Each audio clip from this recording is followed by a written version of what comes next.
This is the IELTS Listening test. You will hear a number of different recordings and you will have to answer questions on what you hear. There will be time for you to read the instructions and questions, and you will have a chance to check your work. All the recordings will be played once only. The test is in 4 parts. At the end of the test, you will be given 10 minutes to transfer your answers to the answer sheet. Now turn to Part 1.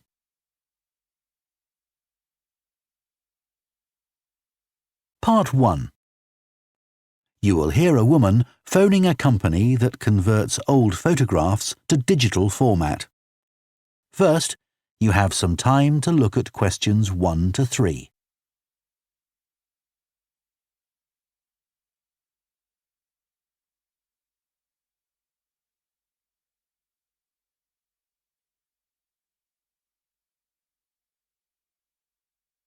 Now listen carefully and answer questions 1 to 3. Hello, Picture Rep. Can I help you? Oh, hi. I saw your advertisement about copying pictures to disk, and I'd like a bit more information about what you do. Sure. What would you like to know? Well, I've got a box full of old family photos that's been up in the attic for years.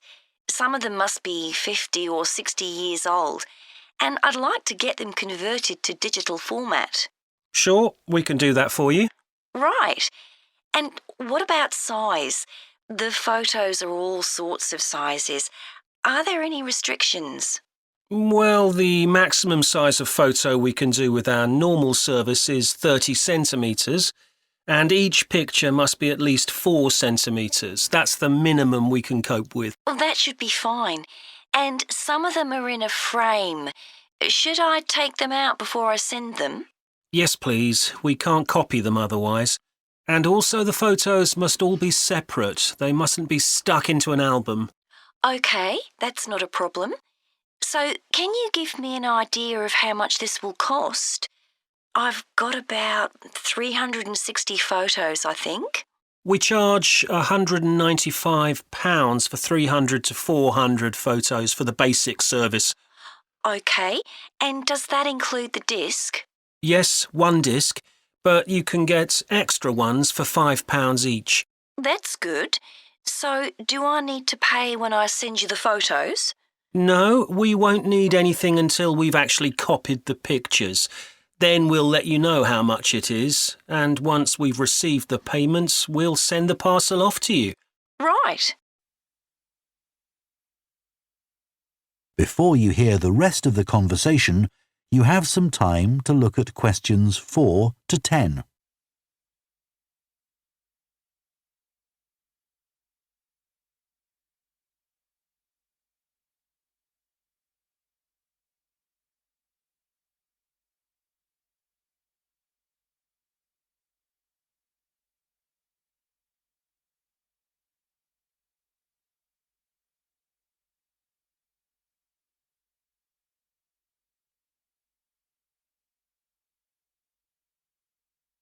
Now listen and answer questions 4 to 10. Is there anything else you'd like to ask about our services? Yes, I've roughly sorted out the photos into groups, according to what they're about. So can you keep them in those groups when you copy them? Sure, we'll save each group in a different folder on the disk, and if you like, you can suggest a name for each folder. So I could have one called Grandparents, for instance. Exactly. And do you do anything besides scan the photos? Like, can you make any improvements? Yes, in the standard service, each photo is checked and we can sometimes touch up the colour a bit or improve the contrast. That can make a big difference. OK, and some of the photos are actually quite fragile. They won't get damaged in the process, will they? No, if any look particularly fragile, we'd do them by hand. We do realise how precious these old photos can be. Sure.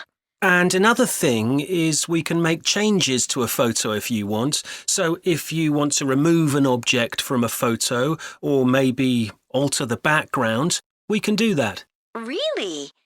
I might be interested in that. I'll have a look through the photos and see. Oh, and talking of fixing photos, I've got a few that aren't properly in focus. Can you do anything to make that better? No, I'm afraid that's one thing we can't do. Okay. Any other information I can give you? How long will it all take? We aim to get the copying done in 10 days. Fine. Right, well, I'll get the photos packed up in a box and post them off to you. Right. If you've got a strong cardboard box, that's best. We've found that plastic ones sometimes break in the post. Okay. Right, thanks for your help. Bye. Bye. That is the end of Part 1. You now have half a minute to check your answers to Part 1.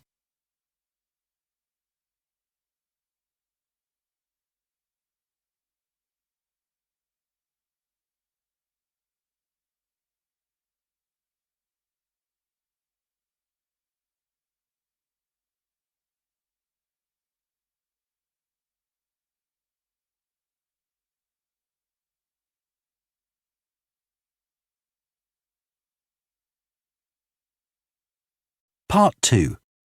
You will hear a head teacher talking to parents of pupils about changes at the school.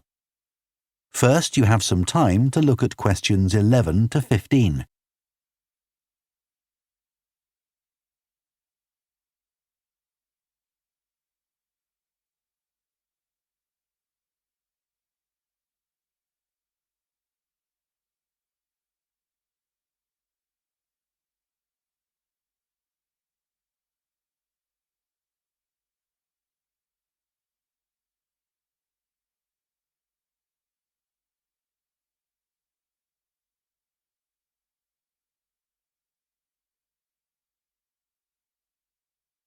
Now listen carefully and answer questions 11 to 15.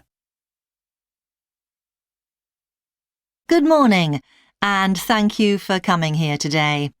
I'd like to bring you up to date with changes in the school that will affect your children. As you know, the school buildings date from various times, some from the 1970s, some from the last 5 years, and of course, Dartfield House is over a century old. It was commissioned by a businessman, Neville Richards, and intended as his family home, but he died before it was completed. His heir chose to sell it to the local council, who turned it into offices. A later plan to convert it into a tourist information centre didn't come about through lack of money, and instead it formed the nucleus of this school when it opened 40 years ago. The school has grown as the local population has increased, and I can now give you some news about the lower school site, which is separated from the main site by a road. Planning permission has been granted for development of both sites. The lower school will move to new buildings that will be constructed on the main site. Developers will construct houses on the existing lower school site. Work on the new school buildings should start within the next few months. A more imminent change concerns the catering facilities and the canteen. The canteen is always very busy throughout the lunch period. In fact, it's often full to capacity because a lot of our pupils like the food that's on offer there. But there's only one serving point, so most pupils have to wait a considerable time to be served. This is obviously unsatisfactory, as they may have hardly finished their lunch before afternoon lessons start. So, we've had a new food hall built, and this will come into use next week. It'll have several serving areas, and I'll give you more details about those in a minute. But one thing we ask you to do to help in the smooth running of the food hall is to discuss with your children each morning which type of food they want to eat that day, so they can go straight to the relevant serving point. There won't be any junk food. Everything on offer will be healthy, and there's no change to the current system of paying for lunches by topping up your child's electronic payment card online. You may be wondering what will happen to the old canteen. We'll still have tables and chairs in there, and pupils can eat food from the food hall or lunch they've brought from home. Eventually, we may use part of the canteen for storage, but first, we'll see how many pupils go in there at lunchtime. Before you hear the rest of the talk, you have some time to look at questions 16 to 20.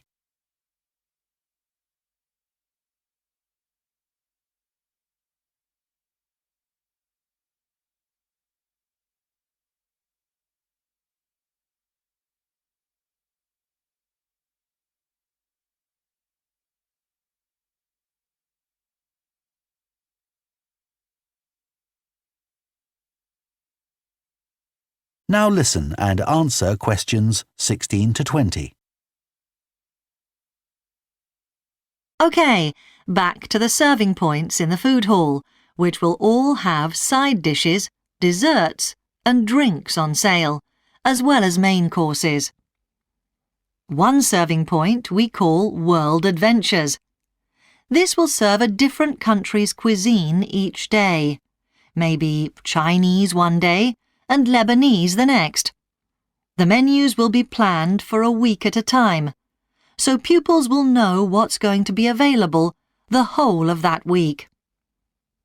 Street life is also international, with food from 3 particular cultures. We'll ask pupils to make suggestions, so perhaps sometimes there'll be food from Thailand, Ethiopia, and Mexico, and then one of them will be replaced by Jamaican food for a week or 2. The Speedy Italian serving point will cater particularly for the many pupils who don't eat meat or fish. They can be sure that all the food served there is suitable for them. There'll be plenty of variety, so they shouldn't get bored with the food. OK, that's all on the new food hall. Now, after-school lessons. These are very popular with pupils, particularly swimming. In fact, there's a waiting list for lessons. Cycling is another favourite, and I'm delighted that dozens of pupils make use of the chance to learn to ride in off-road conditions. It means that more and more cycle to and from school every day. As you know, we have a well-equipped performance centre, and we're going to start drama classes in there too. Pupils will be able to join in just for fun, or work up to taking part in a play. We hope to put on at least one a year. We already teach a number of pupils to use the sound and lighting systems in the centre, and a former pupil has given a magnificent grand piano to the school, so a few pupils will be able to learn at the school instead of going to the local college, as many of them do at the moment. That is the end of Part 2. You now have half a minute to check your answers to Part 2.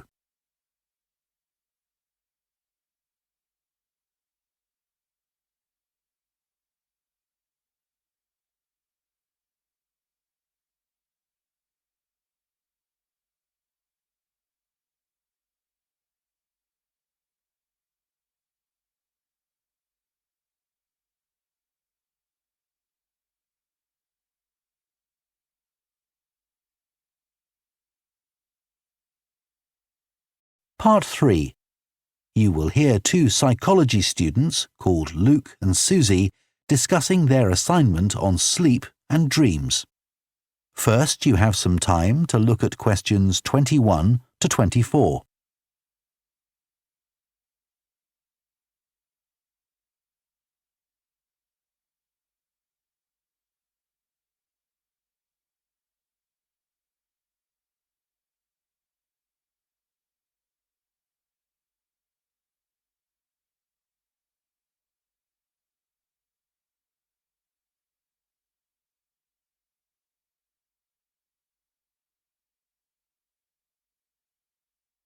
Now listen carefully and answer questions 21 to 24.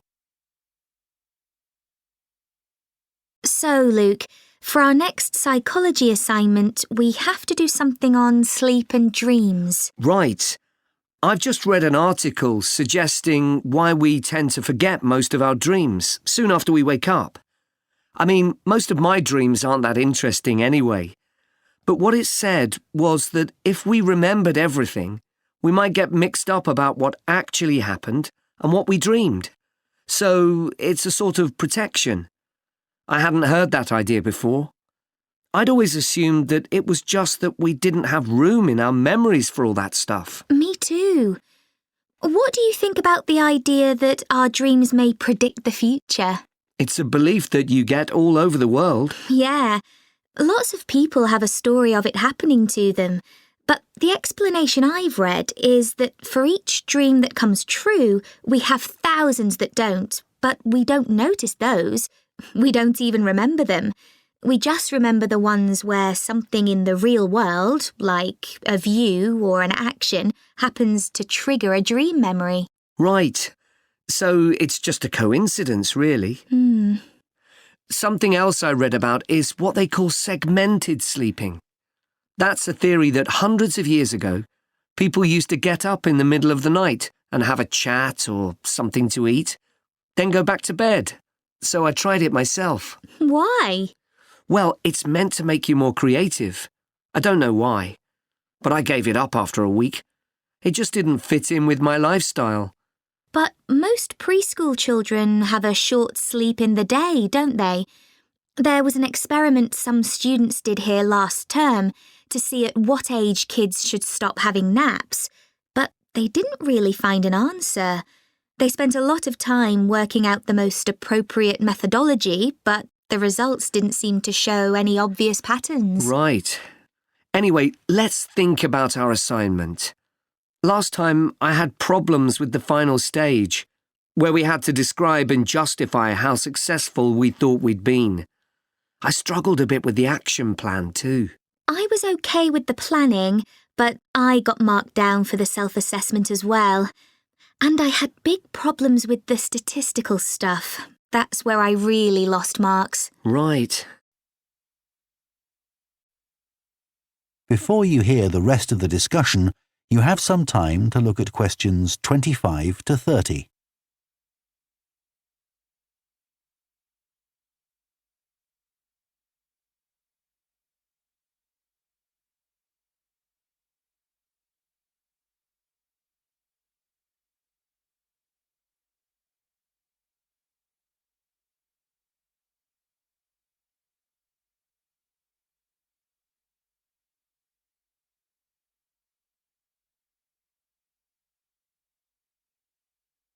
Now listen and answer questions 25 to 30.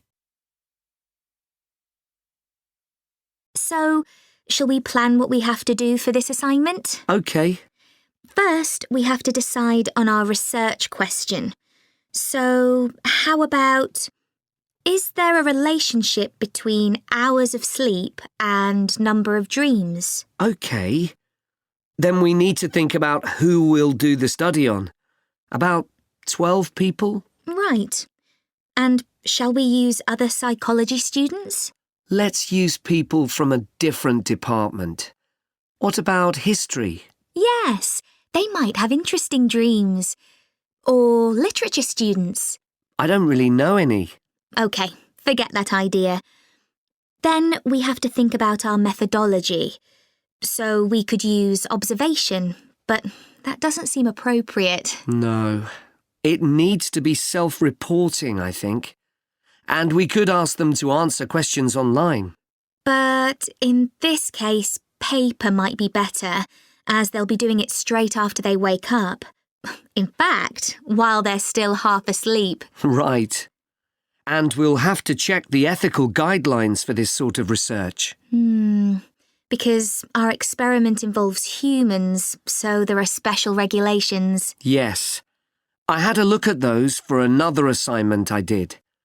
There's a whole section on risk assessment and another section on making sure they aren't put under any unnecessary stress. Let's hope they don't have any bad dreams. Yeah. Then, when we've collected all our data, we have to analyse it and calculate the correlation between our two variables.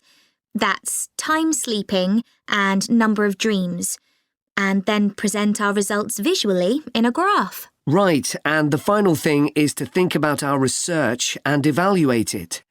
So that seems quite straightforward. Yeah. So now let's get started. That is the end of Part 3. You now have half a minute to check your answers to Part 3.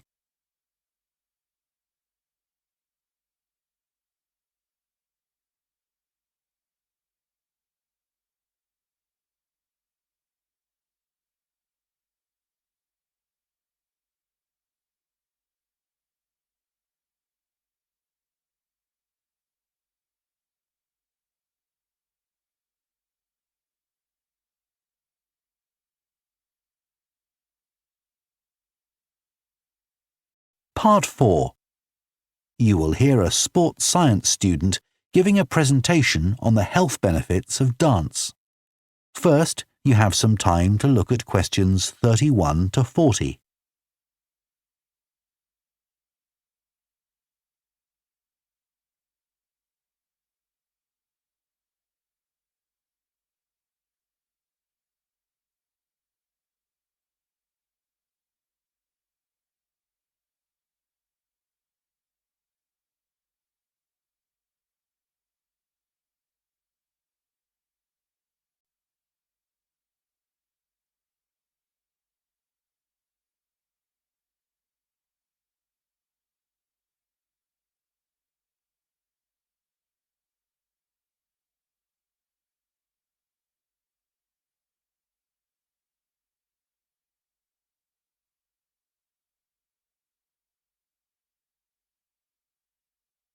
Now listen carefully and answer questions 31 to 40.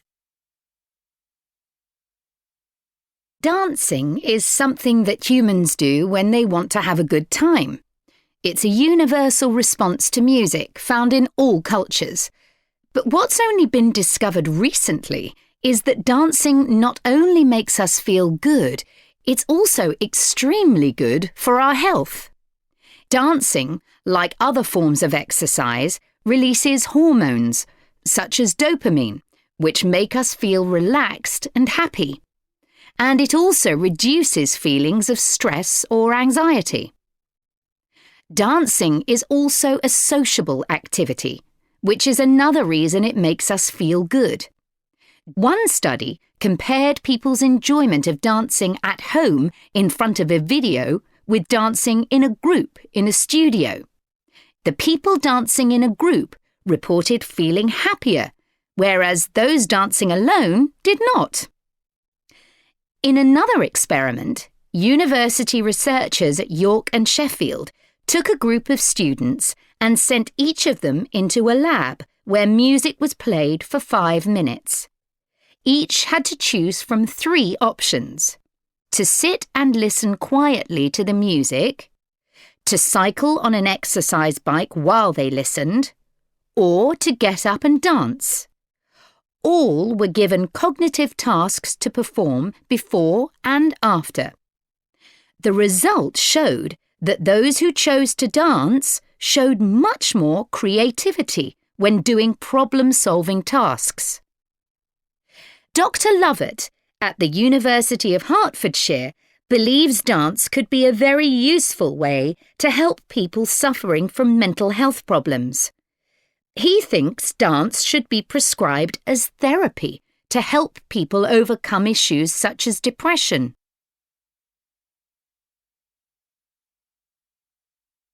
It's well established that dance is a good way of encouraging adolescent girls to take exercise. But what about older people? Studies have shown that there are enormous benefits for people in their 60s and beyond. One of the great things about dance is that there are no barriers to participation. Anyone can have a go, even those whose standard of fitness is quite low.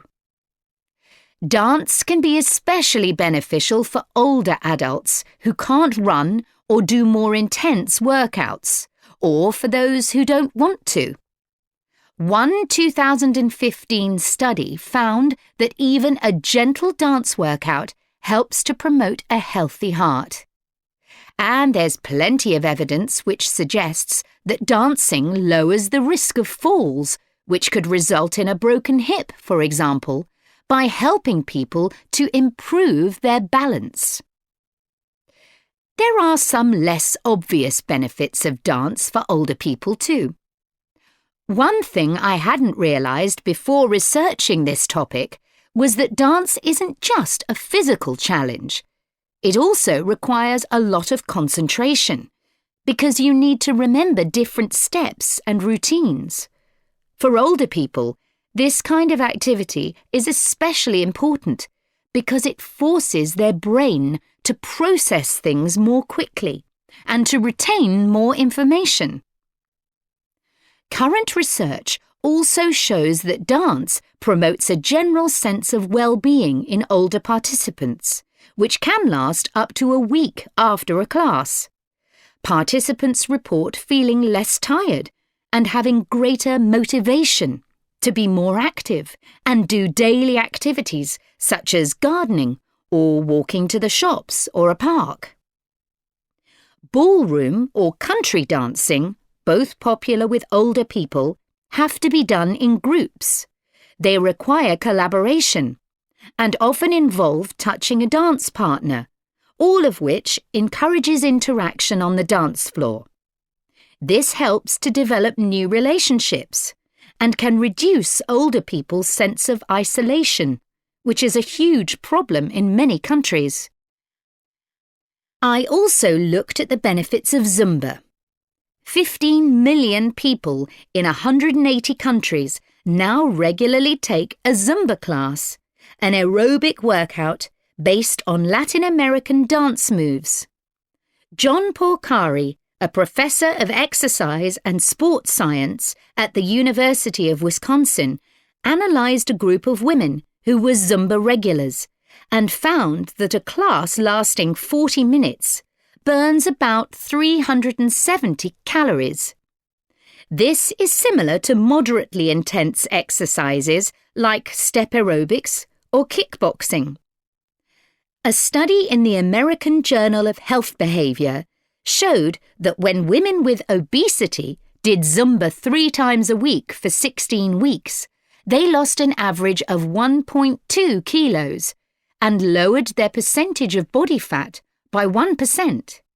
More importantly, the women enjoyed the class so much that they made it a habit and continued to attend classes at least once a week. Very unusual for an aerobic exercise program. Dance is never going to compete with high-intensity workouts when it comes to physical fitness gains, but its popularity is likely to keep on rising because it's such a fun way to keep fit. That is the end of Part 4. You now have 1 minute to check your answers to Part 4.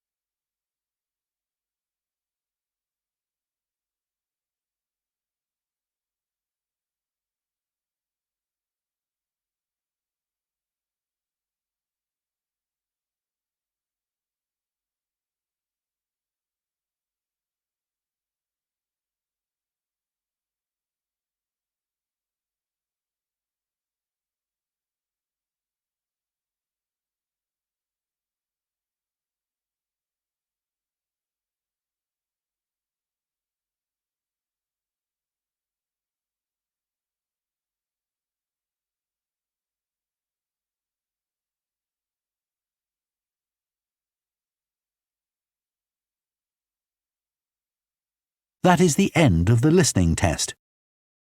In the IELTS test, you would now have 10 minutes to transfer your answers to the answer sheet. Guys, match your answers with this answer key and comment box में comment करके बताइए कि आपका कितना score आया। देखते हैं कि किसने सबसे ज़्यादा बैंड स्कोर इसमें अचीव किया है। ठीक है, मिलते हैं नेक्स्ट लिसनिंग टेस्ट में। टिल देन टेक केयर, सी या, बाय बाय।